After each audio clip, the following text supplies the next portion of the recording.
parole aux associations.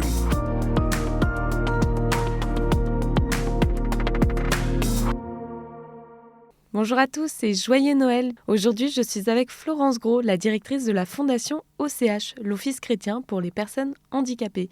Alors Florence, vous avez un message en cette fête de Noël. Tout d'abord, je voudrais vous souhaiter un joyeux Noël, que la joie de Noël puisse vous habiter en ce jour. Cette nuit, notre Sauveur Jésus-Christ est né.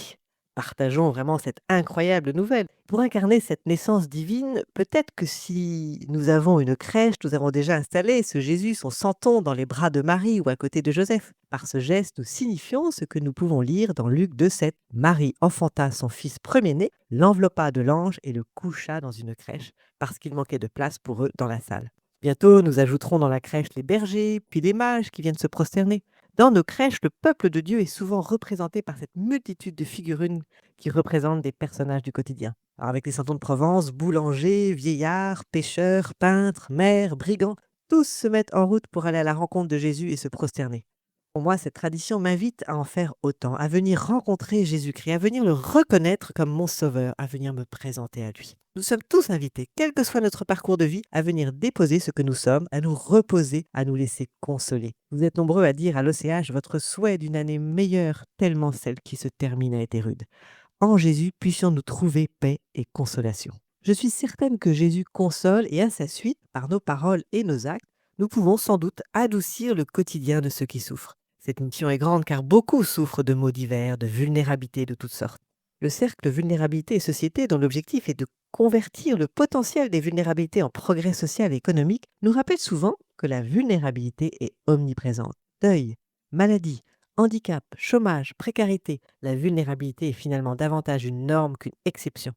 Nous sommes extrêmement nombreux à faire partie du cercle des vulnérables, à potentiellement souffrir. Pour consentir à sa vulnérabilité, être consolé est une aide précieuse. Alors je forme le vœu pour 2025 que nous construisions de multiples havres de consolation pour tous ceux qui traversent l'épreuve. Comme dirait Christophe André, psychiatre et psychothérapeute, il ne s'agit pas de créer des lieux pour trouver des solutions à tout, mais de permettre de faire du bien à ceux que nous croiserons sans prétendre effacer l'adversité qui les frappe. Une maman dont la fille est devenue handicapée à la suite d'une noyade me disait il y a peu de temps « Je pleurais tout le temps, je pensais être inconsolable, je me noyais dans mes larmes. Par petites touches, mes proches m'ont aidé. » Son chagrin et sa blessure sont immenses. Je ne peux sans doute pas arrêter ses sanglots, mais je peux être cette présence consolatrice, apaisante. Par petites touches, comme elle le dit. La consolation vient souvent de là où on ne l'attend pas, dans un moment où on arrive à détourner son regard de ce qui nous pèse. Une amie me racontait qu'épuisée par son travail, elle était partie en pèlerinage rechercher repos et consolation. Cette consolation est arrivée dans le quart du retour par son voisin handicapé qui l'a regardée avec tendresse en lui souriant, puis il lui a tendu une petite parole de vie que lui-même avait piochée à une veillée. Il lui a dit « Pour toi, pas pour moi ». Non seulement cette parole de Deutéronome 31, « Il ne te laissera pas et ne t'abandonnera pas », est ce qu'elle attendait, mais la compassion de cet homme l'a profondément touchée. Finalement, chacun peut être une consolation pour l'autre, que ce soit en famille, avec nos amis ou dans l'église. Exactement. Et c'est le souhait que je formule, que nous soyons des consolateurs par notre créativité et notre attention et faire de nos communautés des lieux consolants. Christian Bobin écrit dans La plus que vive, « La joie ne vient pas du dedans, elle surgit du dehors. Une chose de rien, circulante, aérienne, volante. On lui accorde beaucoup moins de crédit qu'à la tristesse qui, elle, fait valoir ses antécédents, son poids, sa profondeur. Consoler, c'est permettre aux autres de s'apercevoir que l'on arrive à nouveau à accorder autant de crédit à la joie qu'à la tristesse. Cette année, soyons facilitateurs de joie. Joyeux Noël et belle et sainte année 2025.